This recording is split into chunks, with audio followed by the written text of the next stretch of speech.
bueno, sí es un difunto, pero va a ser para otro día. Iniciamos en nombre del Padre, del Hijo y del Espíritu Santo. Amén. Ven, Espíritu Santo, llena los corazones de tus fieles y enciende en ellos el fuego de tu amor. Envía, Señor, tu Espíritu y todo será creado y se renovará la faz de la tierra.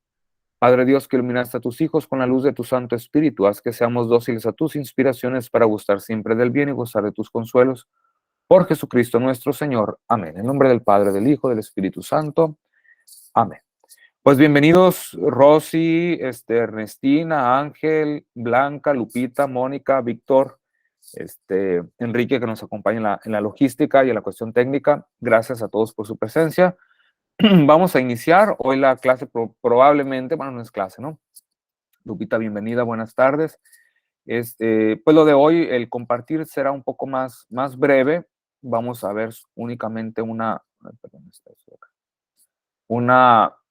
el pasaje que le llamamos, ¿no? Que los conocemos como los magos, ¿verdad? La adoración de los magos, así lo titula la Biblia de Jerusalén.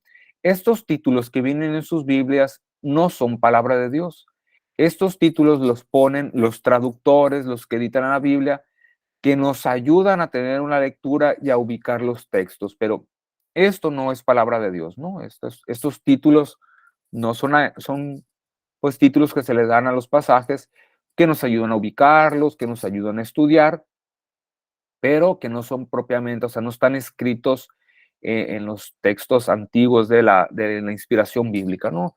Y como pues este traductor lo titula La adoración de los magos, hay otro traductor que lo puede traducir, no traducir, sino titular como La búsqueda de los magos, o El encuentro, o Los magos de Oriente. Los títulos pueden variar según el traductor. Eso nada más para tenerlo en cuenta. Sí, ok, entramos entonces al texto del día de hoy, que ya entramos al capítulo 2. En el capítulo 1, como vimos, fue la genealogía y demostrar que Jesús es hijo de David y que por lo tanto es el Mesías. Y todavía en este texto, yo creo que va a ser el itinerario de todo el Evangelio, la demostración de Jesús como el Mesías prometido y en el cual se cumplen pues todas las escrituras. Y eso va a ser una referencia constante del evangelista. Muy bien, dice, nacido Jesús en Belén de Judea, en tiempo del rey Herodes, unos magos que venían del oriente se presentaron en Jerusalén diciendo, ¿dónde está el rey de los judíos que ha nacido? Pues vimos su estrella en el oriente y hemos venido a adorarlo. Al oírlo, el rey Herodes se asustó y con él toda Jerusalén. Convocando a todos los sumos sacerdotes y escribas del pueblo, les preguntaba dónde había de nacer el Cristo. Ellos le dijeron, en Belén de Judea, porque así está escrito por el profeta. Y tú, Belén, tierra de Judá, no eres no la menor entre los principales clanes de Judá, porque de ti saldrá un jefe que apacentará a mi pueblo Israel. Entonces Herodes llamó aparte a los magos y por sus datos precisó el tiempo de la aparición de la estrella. Después los envió a Belén y les dijo, vayan y averigüen con cuidado sobre ese niño, y cuando lo encuentren me lo comunican para ir también yo a adorarlo. Ellos, después de oír al rey, se pusieron en camino, y he aquí que la estrella que habían visto en el oriente iba delante de ellos, hasta que llegó y se detuvo encima del lugar donde estaba el niño. Al ver la estrella se llenaron de inmensa alegría. Entraron en la casa, vieron al niño con María su madre y postrándose lo adoraron. Abrieron luego sus cofres y le ofrecieron dones, oro, incienso y mirra. Y avisados en sueños que no volvieran a donde Herodes, se retiraron a su tierra por otro camino. Muy bien, este es el pasaje que le llamamos de los magos, porque así están descritos, ¿no? Como unos magos de Oriente. Aquí está, ¿no? Idu magoi, significa magos, ¿verdad? Aquí viene. Bueno, vamos a mencionar muchos elementos a recordar, pues que cosas que ya hemos comentado, pero que están de acuerdo con nuestro texto. Número 1, ¿no? Empieza ahora otra vez con el nacimiento, con el origen de Jesús, y lo vuelve a poner con se le llama genitivo absoluto, que va al inicio de una pericopa y es para poner el énfasis, ¿no?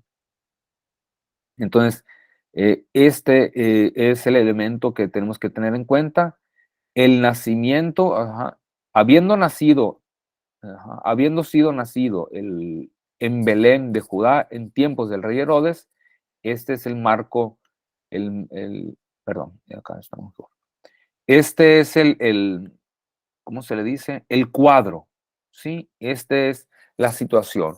El nacimiento de Jesús en tiempos del rey Herodes, unos magos que venían de Oriente se presentaron en Jerusalén. Entonces nos pone en el cuadro los elementos principales del relato. El principal, el nacimiento de Jesús en Belén de Judea. Ese es el elemento principal del relato, ¿no? Que Jesús ya está nacido en Belén de Judá. Segundo, nos sitúa en el tiempo y los pone, lo relaciona directamente con el rey Herodes. No menciona años, no menciona fechas, sino lo sitúa en relación con una persona que es el rey Herodes. Luego dice, unos magos que venían de Oriente. No ofrece mayores datos que esto. Hay muchas hipótesis desde los padres de la iglesia, ahorita vamos a mencionar algunos elementos al respecto. Dice, se presentaron en Jerusalén. Entonces va directo al grano, presenta los elementos de una manera muy escueta. El elemento principal es este, el elemento temporal es este y el lugar es este. Entonces tenemos la trama, que es el nacimiento del rey. Esta es la base.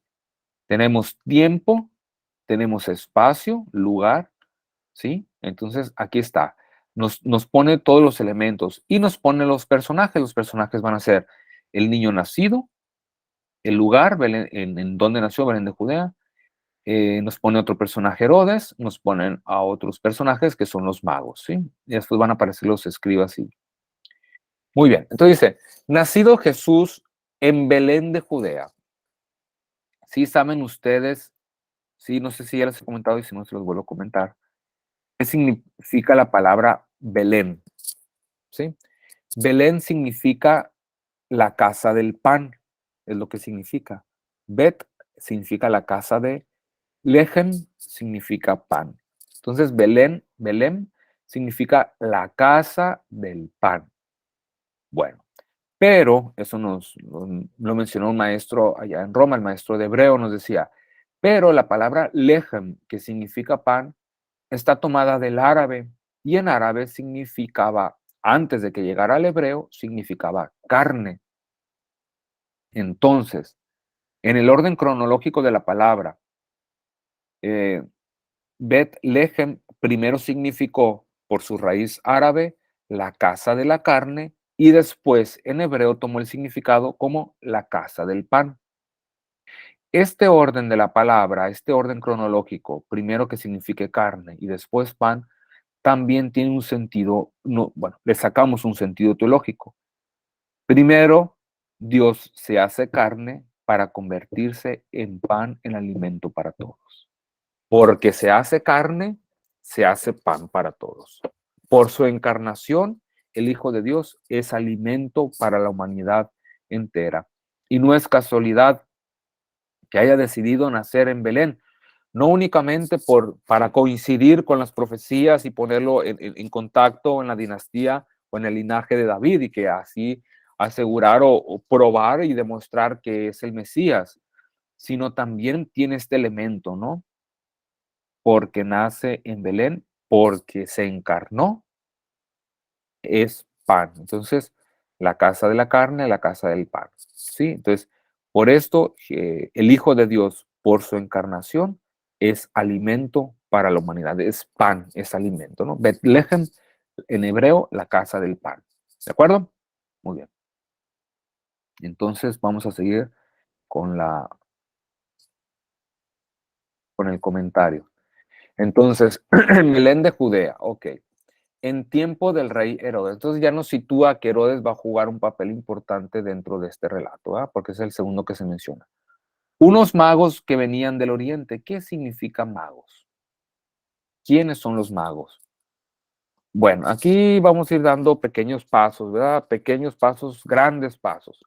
Número uno, lo único que dice el Evangelio es que son magos, nunca dice que son reyes. Entonces nosotros, la tradición popular aquí en México le llama los reyes magos. No eran reyes porque nunca lo dice el Evangelio. El Evangelio no dice que eran reyes.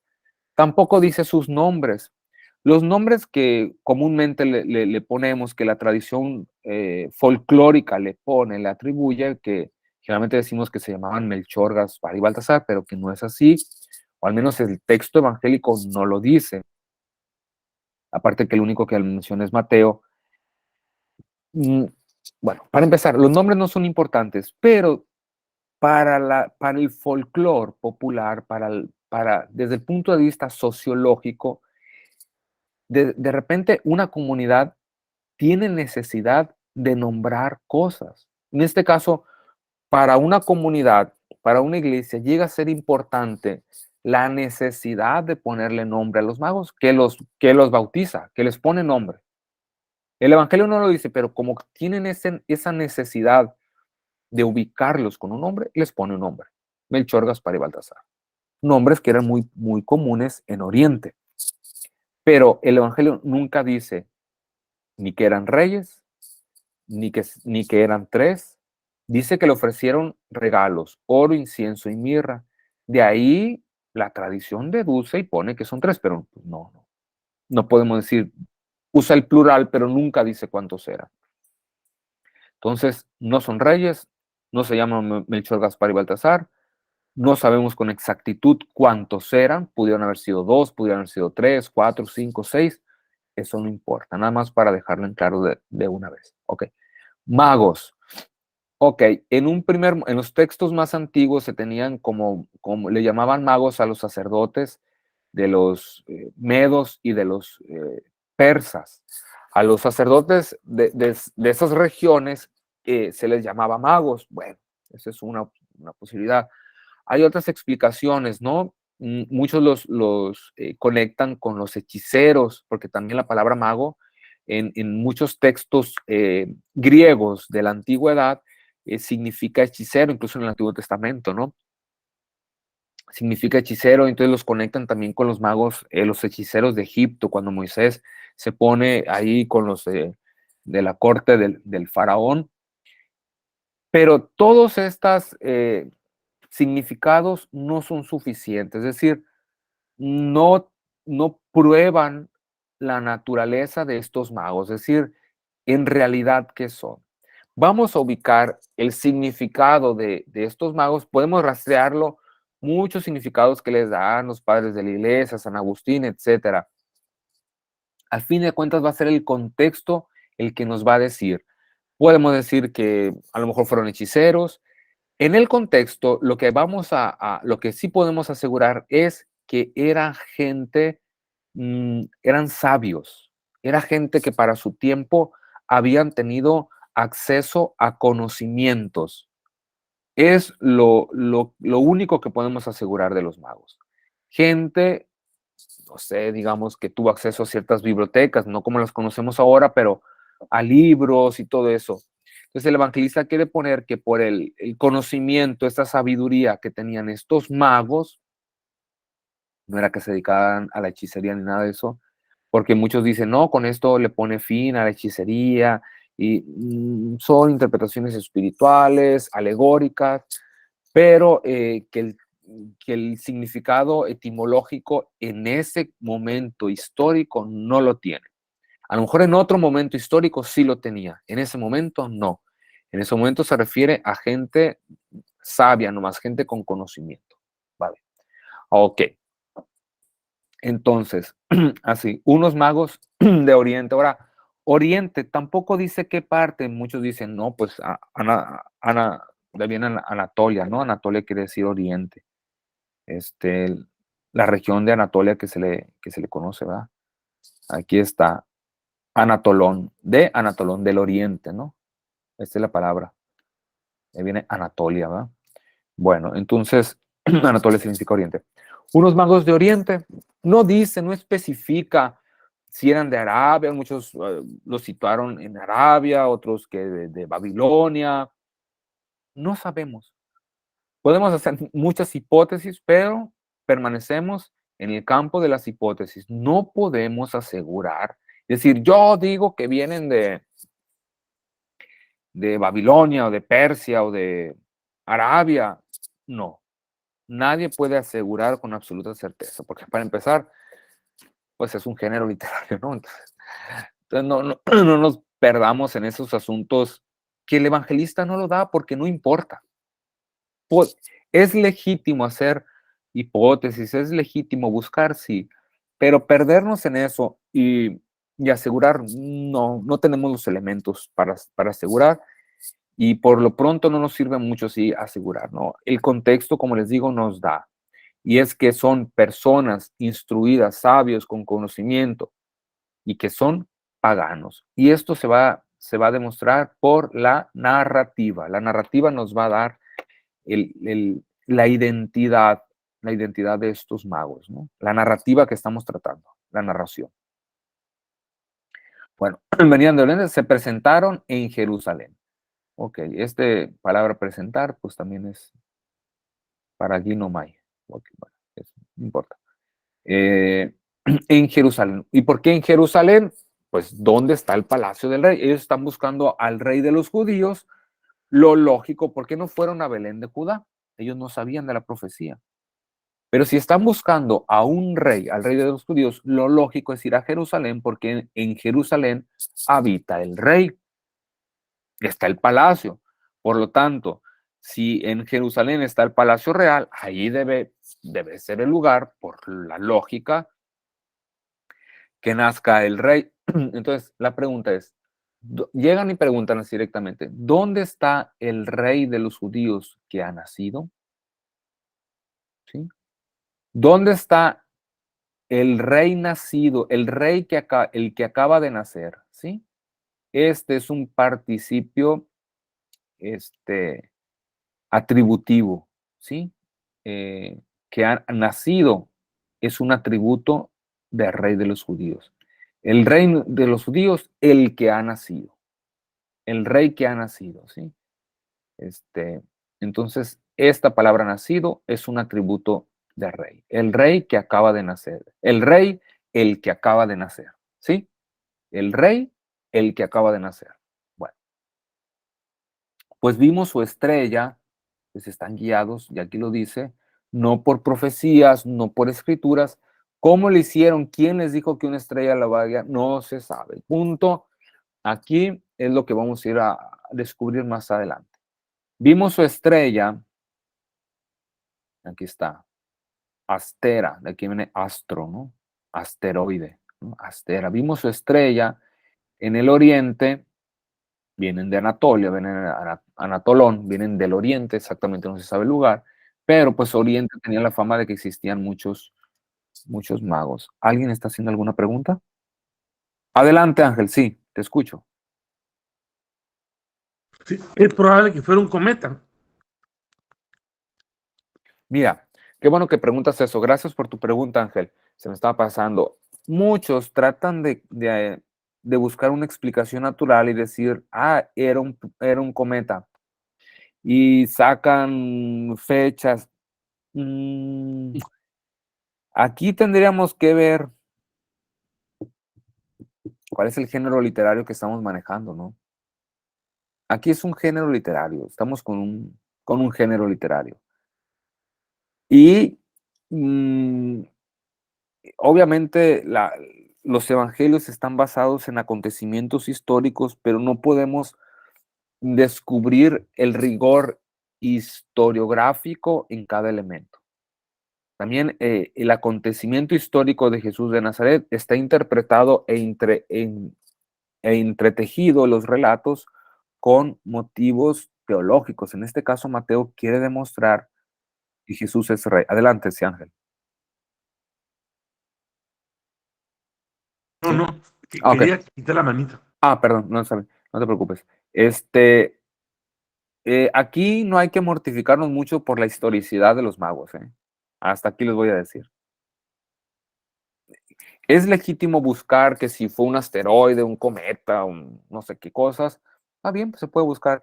Pero hay hipótesis, pero ninguna de esas hipótesis es suficiente. Ninguna. No, que en aquel tiempo pasó el cometa Halley y el cometa sabe quién y probablemente se minó por esa área. Y ellos, ¿cómo sabían que una estrella los iba a llevar a un rey? ¿De dónde sacaron? No existe un texto en Oriente que hable de que una estrella, o sea. Ahora bien, esta predicción Ahora, estamos con un género literario, porque la predicción de un niño, la profecía del nacimiento de un niño como alguien grande, ya existía. César Augusto, Alejandro Magno, hubo muchos personajes antes de Jesús que con su nacimiento profetizaron y dijeron, este niño va a llegar a ser grande. ¿Y por qué? Porque la estrella, porque esto, porque el otro. Estamos ante un género literario que ya existe. Entonces, Mateo está interpretando el nacimiento de Jesús con criterios literarios que ya existían. Por eso habla de una estrella. ¿Sí me explico? O sea, a lo mejor históricamente nunca hubo una estrella, pero interpretó la búsqueda de los magos con una estrella porque así se interpretaban los nacimientos de personajes que iban a cambiar el mundo. Y lo dice Cicerón y lo dicen muchos en sus escritos que hablan de otros personajes. Tiene paralelos con otros personajes. Entonces, Mateo conoce este tipo de literatura y conoce que para hablar de un nacimiento milagroso, de alguien importante que va a cambiar la humanidad, se ponen ese tipo de elementos y que esos niños son reconocidos desde su nacimiento como alguien, como personas que van a hacer algo importante. Es un género literario, ¿sí? Es un género literario. ¿Qué es la estrella? El cometa Calino, la estrella es un género literario. Se acabó.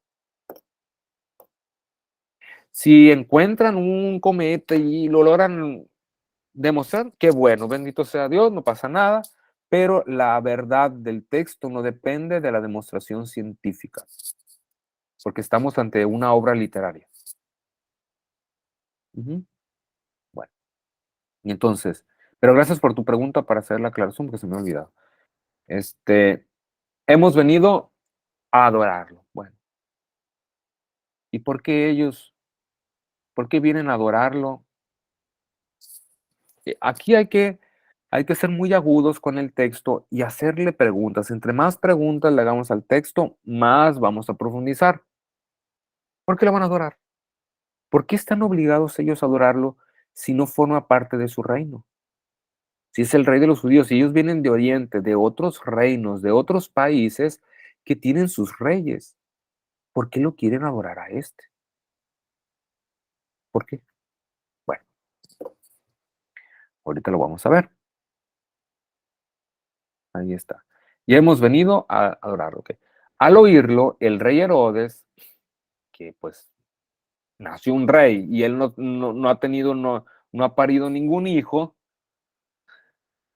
dice, se asustó, se asustó.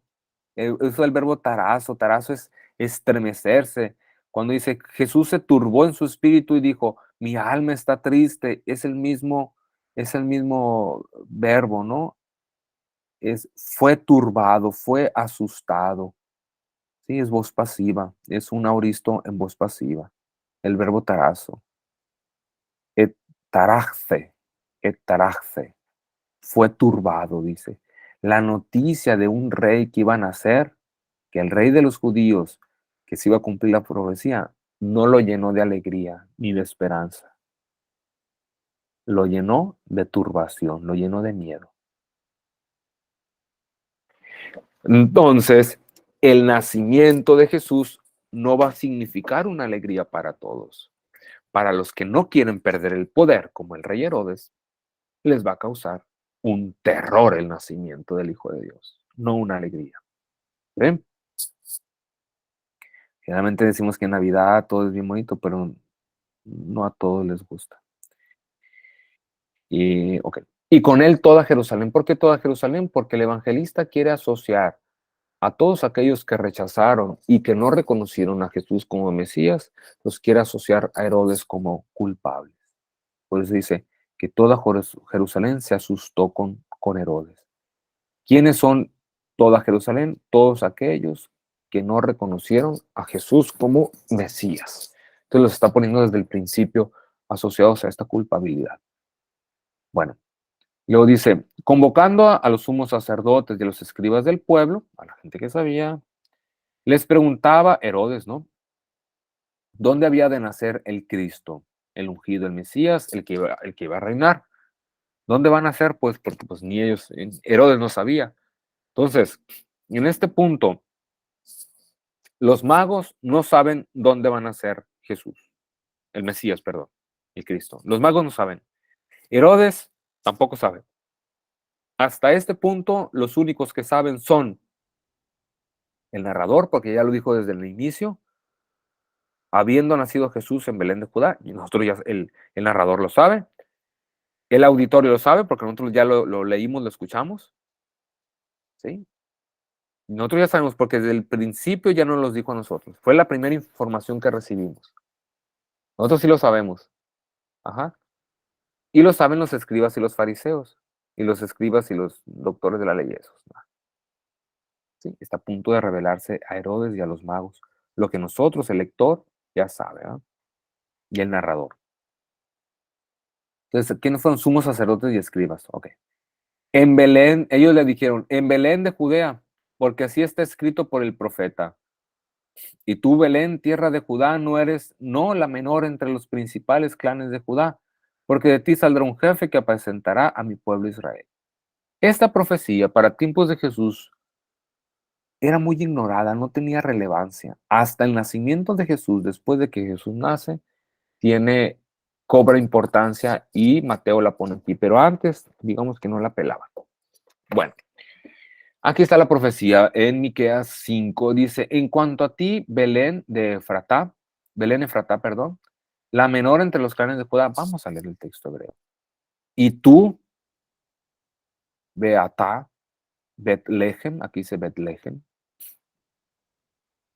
Efratá, Betlehem, Efratá, pequeña seas, dice, entre los miles de Judá. El texto original no dice entre los clanes, dice entre los miles, pero se puede traducir esto como clanes, pero propiamente esta palabra, Elef, significa mil. Entre los miles de Judá, entre los muchos de Judá, entre todos los clanes de Judá, no eres la más pequeña. Porque mí, porque de ti, para mí, li, pues así dice literal, ¿no? O Yelet, nace un niño, ¿no? Yelet. Sale, este es imperfecto, saldrá, eh, para regir, para ser el gobernador en Israel. Ok, etcétera, etcétera. Lo único que quería decirles es que aquí entre los miles de Judá, ajá, sus orígenes son antiguos, dicen, ¿no? Desde tiempos remotos. Muy bien, entonces, el evangelista se va a estar haciendo referencia a las profecías, ¿no?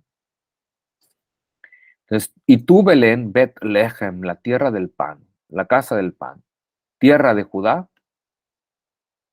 Entonces aquí está tomando la 70, ¿va? ¿Cómo dicen la 70? Déjenme ver. Y tú, Betlehem, Efratan, ajá. La más pequeña, no dice tierra. La 70, ¿cómo dice? Y tú, Belén, casa, oikos tú, Efraza, eh, oligostos, la más pequeña. Si tú, ser en los miles también traduce como millares, kiliasim, de aquí viene kilo, que significa mil, de Judá. De ti, para mí, también dice, saldrá el que ha de ser el gobernador, el principal, Arjonta, el principal, el jefe en Israel, ¿no? Arjonta. Entonces, los dos traducen como Kilias, entre los millares de Judá, pero podemos ser clanes también, no hay ningún problema. Oligostos, la más pequeña. Bueno, ahí está. ¿Sabe de qué fuente lo habrá tomado? ¿Sabe de qué fuente lo habrá tomado Mateo, no? A lo mejor una versión, otra, se llama Forlage, de otra plantilla griega, ¿no? Bueno, entonces Herodes llamó aparte a los magos y por sus datos precisó el tiempo de la aparición de la estrella, ¿no? Para calcular, ¿verdad? Entonces, aquí Aquí lo curioso es que los magos investigan para adorar a Jesús, pero Herodes investiga para matar a Jesús, para deshacerse de él. El motivo de la búsqueda no es el mismo. Ambos buscan, ambos quieren saber, pero unos para adorar y otros para destruir. Después los envió a Belén y les dijo, vayan y averigüen con cuidado sobre ese niño. ¿Y por qué no va él? No creyó. Aquí lo curioso, aquí algo importante a resaltar, que fue lo que yo prediqué el día de la Epifanía. Ahora los escribas y los sumos sacerdotes y Herodes ya saben que el Mesías nace en Belén y no van, no van. Conclusión, no basta saber, hay que ponerse en camino. No basta saber, no basta tener conocimientos, porque también Herodes, los sumos sacerdotes, los escribas, sabían dónde iban a ser el Mesías y no fueron. No fueron, sabiendo no fueron. Ahora bien, los magos no tenían ese dato, ahora lo saben y se ponen en camino. Aquí es algo clave en la teología de Mateo. Los paganos que adquieren el conocimiento, los paganos que adquiriendo el conocimiento de dónde van a ser el Mesías, creen y se ponen en camino. Y los judíos, también teniendo el conocimiento, no lo hacen. Este es el énfasis de Mateo. La apertura de los paganos, de los sabios, de los que conocen, la apertura que tienen a la fe en el Mesías. Y aún siendo paganos. La reflexión que yo hacía en ese domingo de la Epifanía es, los magos tenían una estrella, era todo lo que tenían, pero les fue suficiente para dar con el Mesías. Y los judíos tenían las escrituras, la habían interpretado correctamente, no se equivocaron en la interpretación. Teniendo todo, no fueron. Teniéndolo todo, no fueron. Tenían las escrituras, habían hecho una correcta interpretación, no estaban equivocados, el Espíritu Santo los iluminó, pero ellos fueron libres para decidir no creer y no oír. Y los magos lo único que tenían, no tenían las escrituras, tenían una estrella nada más. Este es el contraste que quiere poner Mateo. No que si eran hechiceros o no hechiceros, no que si eran tres o uno prieto y el otro güero y si iban en camellos, elefantes, eso no importa. El énfasis es los paganos valiéndose únicamente de una estrella, dan con Jesús, lo reconocen y lo adoran. Los judíos teniendo las escrituras, sabiendo interpretar las mismas escrituras, no lo hacen. Ese es el énfasis que no, vean el contraste tan grande y la ironía que está manejando el autor. Una ironía que se debe de ver a simple vista y no perdernos que si eran de Arabia, que si eran tres, que si eran prietos, que si cómo se llamaban. Eso no importa. El mensaje que quiere dar Mateo, el reconocimiento de los paganos del Mesías y que los judíos no lo tuvieron. El énfasis está en el contraste, en la ironía. ¿De acuerdo? Muy bien. Ok, seguimos. Para ello también adorarlo, pues ya sabemos que es mentira porque ya no sabemos todo el relato. No lo quiere adorar, lo quiere eliminar. Ellos, después de oír al rey, se pusieron en camino. Aquí está. Dice, y he aquí, he aquí, Idú. ¿Dónde está? Ajá. ¿Dónde estoy? Y he aquí, Idú. Entonces, Idú en griego, que es Giné en hebreo, quiere poner el énfasis, ¿no? Ahora, la atención ya no está sobre los magos. Aquí estaba sobre los magos, ¿no?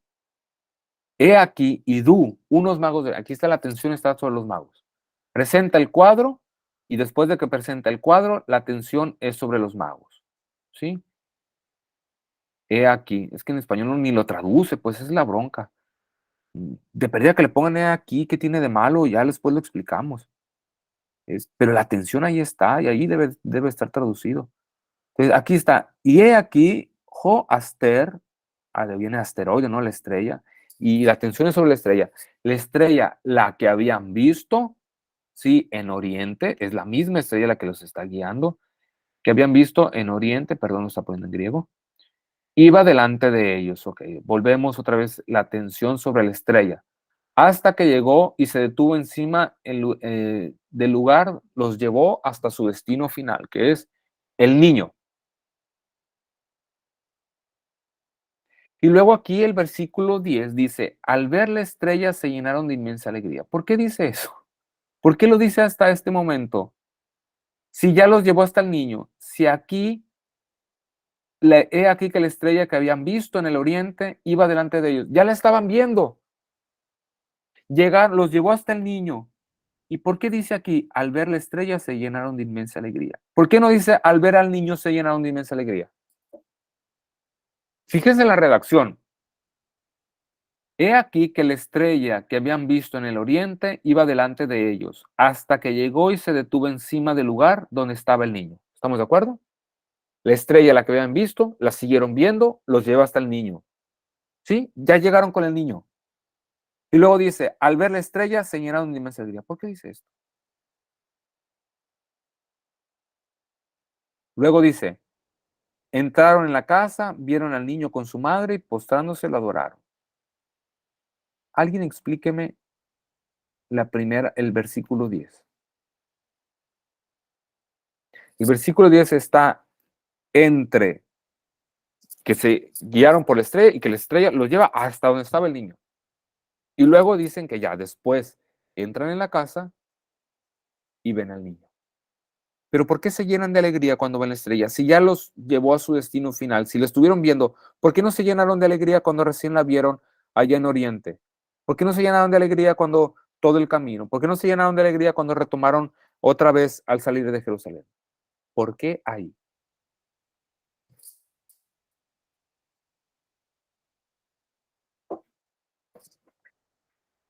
Se alegraron de la fidelidad de Dios que los llevó hasta su destino final. Dios nunca los abandonó. Dios que comenzó a guiarlos hasta que los llevó a su término, ellos se alegraron por la fidelidad de Dios. Nunca les quitó la estrella. La estrella se mantuvo fiel hasta que los llevó a su destino. Por eso se alegraron. Se alegraron de la fidelidad de Dios. Se alegraron de que Dios fue fiel todo el camino hasta que llegaron a su objetivo, que era encontrar al niño. Por eso cuando vieron la estrella, aunque ya la habían visto todo el camino, se llenaron de inmensa alegría. Gracias, estrella, porque nos has traído hasta nuestro destino. Gracias a la fidelidad de Dios, que Dios nunca los abandonó. Vean el contraste que está haciendo Mateo y que les está echando en cara a los judíos, perdónenme la expresión, es la siguiente. Los otros tenían escrituras, la habían interpretado. Los magos siguieron hasta Belén y a lo mejor ni sabían dónde estaba Belén. Los magos, lo repito, lo que ya les dije ahorita, tenían una estrella nomás. Una estrella. Era todo lo que tenían. Y ellos se mantuvieron fiel a ese pequeño signo, era todo lo que tenían. No tenían más. No tenían escrituras, no sabían hebreo, no sé. Pero ojo con el contraste. ¿Qué está diciendo Mateo? Los paganos con una estrella pudieron llegar y los judíos teniendo todas las escrituras y sabiéndolas interpretar, no quisieron ir.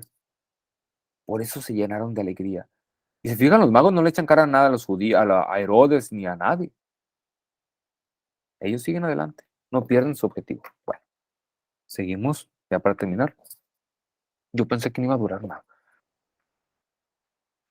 Aquí está. Entraron en la casa. Vemos que el protagonista del relato es el niño. Con María su madre, no menciona a José. Sí. Y postrándose, lo adoraron. Versículo 11. Prosquineo. Prosequinesan. Prosequinesan. Y habiéndose postrado, no, y se postraron. Se postraron a él y lo adoraron. Bueno, después había no. Pesontes. Y habiéndose, aquí está. Y habiéndose postrado, lo adoraron. Y habiéndose postrado, lo adoraron. Y postrándose, lo adoraron. No. Y después de que se postraron, habiéndose postrados, lo adoraron. Habiéndose postrado, perdón, lo adoraron. Entonces, aquí el verbo principal es este, porque está en auristo, y este es un participio auristo. Este no es el verbo principal. El verbo principal es este, adorar. Está en auristo. Proskineo. La palabra proskineo en griego significa adorar. Y esta palabra únicamente se refiere a un acto, una acción dirigida hacia Dios. Es decir, solamente a Dios se le adora. Entonces, al adorarlo, lo están reconociendo como Dios. Pregunto yo, ¿qué elementos tenían ellos para reconocerlo como Dios? Si están en Belén, quiere decir que están en el pesebre, quiere decir que están en el corral, en medio de las vacas. No está en el palacio, no está en Jerusalén, está en Belén. Y el texto dice que lo adoraron como a Dios. Díganme ustedes en el relato, ¿qué elemento hay para que ellos puedan reconocerlo como Dios?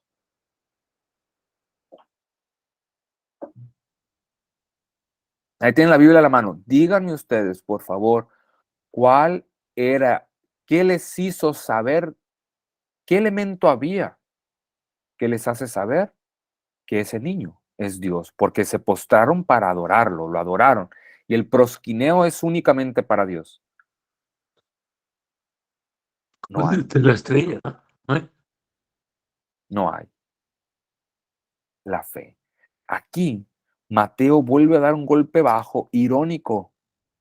Los magos viniendo de Oriente saben reconocer en Jesús, aunque esté en un pesebre apestoso, que es verdadero Dios y los judíos no. Es otro golpe irónico, es un contraste grandísimo. Aquí lo que está haciendo Mateo está resaltando que los magos, es decir, los paganos, los que no son judíos, tienen la capacidad de adorar a Jesús como verdadero Dios, cosa que los judíos no hicieron. ¿Qué elementos tenían? No había ningún elemento para reconocerlo como Dios, como Dios.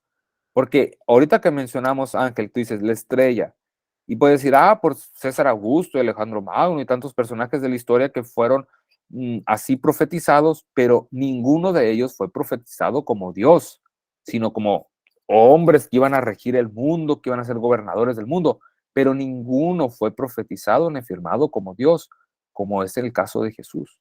Es decir, los magos tuvieron la disposición de la fe para darse cuenta que Jesús es verdadero Dios, aunque estuviera en un corral de vacas. Y los judíos no, porque dice que lo adoraron y no tenía ningún elemento, no hay nada ahí que les haga, nada, absolutamente nada. Están viendo un niño, están viendo una mamá que están en un corral de vacas, es todo lo que hay. No tienen escrituras, no tienen las escrituras del Antiguo Testamento, no están en el palacio, y aunque estuviera en el palacio, esto es el énfasis de Mateo. El mensaje grandísimo de Mateo es, los paganos tienen la capacidad y la posibilidad de reconocer en Jesús al Mesías y como Dios. Y los judíos no. Este es el mensaje. Nada que si eran tres, que si iban en un camello, en un caballo, en un elefante, no sé cuánta cosa. Todo eso, por favor, distrae mucho del mensaje original. No digo que está malo, digo que distrae. Dice, abrieron luego sus cofres y le ofrecieron dones. Son 3 dones, no sabemos cuántos eran y qué cantidad. Oro, incienso y mirra. Ahí está contenido todo el credo cristiano. Oro, es rey. Le están diciendo los magos, tú eres rey. No es el que está allá en el palacio, al que acabamos de ver, ese no lo es. Ese no es el rey legítimo. qué impresionante la teología de Mateo para poner a los magos, decir, le dan oro, el rey eres tú. El oro no se lo dieron a Herodes. Herodes estaba en el palacio. Herodes tenía una corona. Herodes tenía un trono. Herodes tenía un cetro. Herodes vivía en Jerusalén y dijeron, tú no eres el rey. Él no le dieron oro. El oro se lo dieron a Jesús, que estaba en Belén, que estaba en un corral de vacas, en un pesebre. Está haciendo una alabanza grandísima a todos los paganos. Y lo está poniendo en un contraste grandísimo e irónico de frente a los judíos. Que les están diciendo, tú eres el rey. No es aquel que acabamos de ver, eres tú. Oro, eres rey. Vamos citándonos en el relato.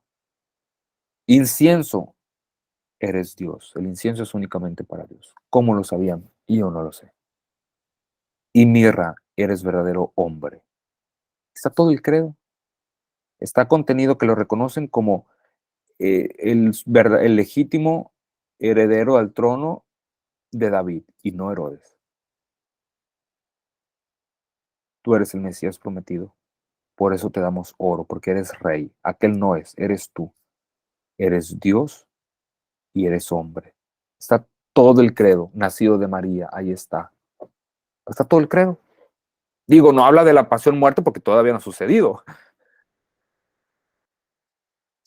Pero ahí está el credo cristiano, ya está. Entonces, este mensaje de Mateo, lo repito y le insisto, es alabando que los paganos tuvieron esta capacidad de reconocer en Jesús del linaje de David, verdadero heredero, verdadero rey, verdadero Mesías, ungido, Cristo. Le dan oro, tú eres el rey. Aunque estés aquí en un corral de vacas, el rey eres tú, no es aquel. Verdadero Dios, ¿de dónde sacaron que era Dios? Es la fe. Y por último, verdadero hombre. Ya advertidos en sueños, dice, vamos a leer la última parte. Dice, y avisados en sueños que no volvieran a donde Herodes, se retiraron a su tierra por otro camino. Pregunto, ¿por qué les avisa en sueños y ya no fue la estrella la que los regresó? Una estrella los había guiado desde Oriente hasta, bueno, Jerusalén y de Jerusalén a Belén. La estrella les puede haber marcado también el camino de regreso, ¿no? Digo, ya está ahí la estrella, ¿va? ¿Por qué en sueños?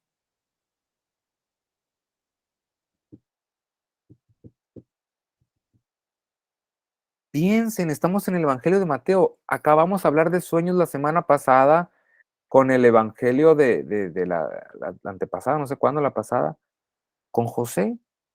¿Cómo le habla Dios a José? Lean el Evangelio, por Dios santo, lean el Evangelio. ¿Cómo le habla Dios a José? Por medio de sueños, ¿sí? ¿Qué significa que les hable ahora en sueños?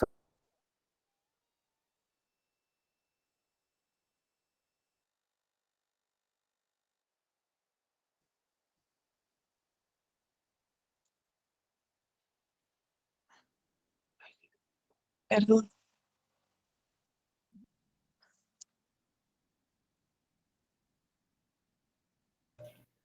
Adelante, Rosy. Parece que el padre se Ay, le congeló la conexión. Adelante, Rosy.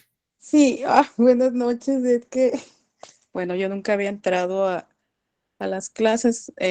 Sí, ahora entré, pero pues ya estaba. Ahí está, perdón. Sí, Sí. está Rosy Ok, haciendo una intervención ahí, padre. adelante, Buenas Rosy. noches, padre. Buenas noches. No, como dice, cómo le habla Dios a José en sueños, ¿no? Le revela, porque hoy la escuché completa la clase de Biblia y me llamó mucho la atención porque estoy en este proceso, ¿no? De escudriñar y aprender un poco más, ¿verdad? Pero, pero lo que alcancé a escuchar y a entender es eso, o sea, que Dios le habla a José en sueños y le revela, ¿verdad? Y cómo José lo entiende. porque Dios lo hace entender, le revela, pues. Entonces, nomás es eso. Y disculpe porque no sé cómo manejar esto, entonces yo le aplasté, le presioné. No, no te preocupes, no, está muy bien.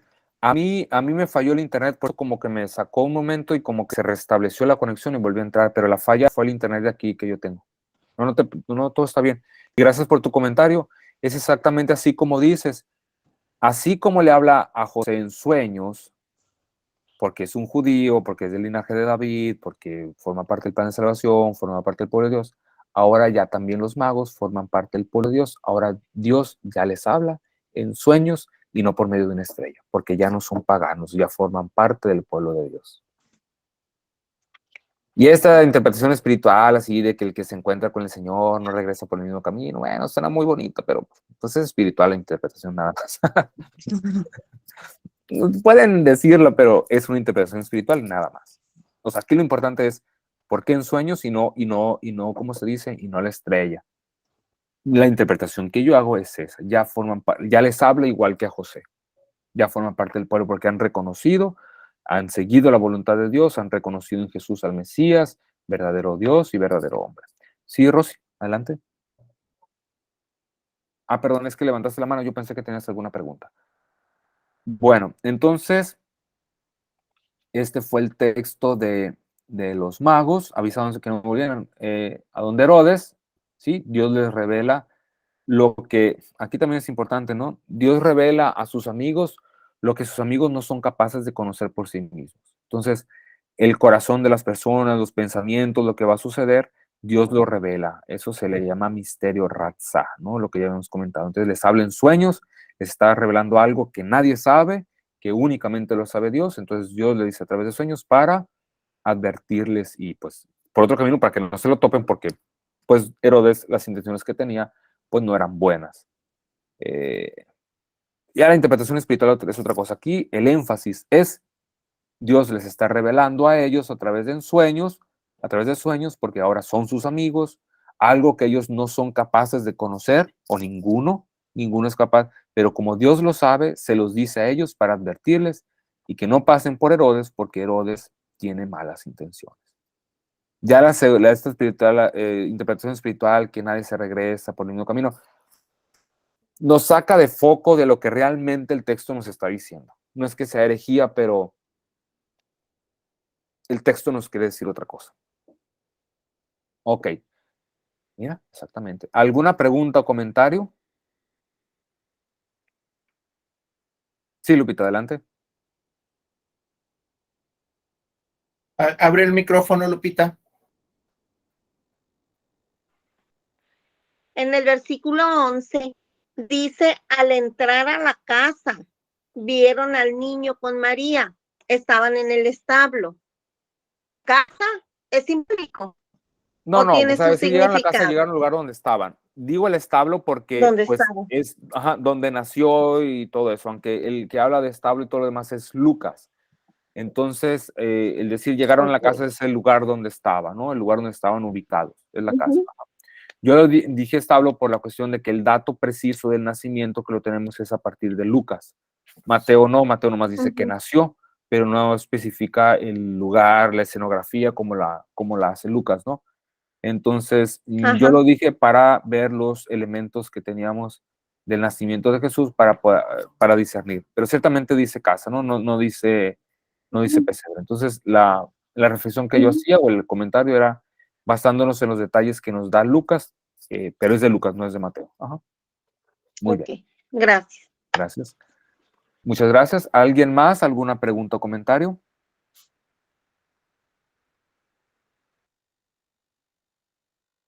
Perfecto. Entonces nos vemos la próxima semana a la misma hora. Les aviso, la liga siempre es la misma. Aunque no se envíe, ustedes denle clic a la misma dirección y van a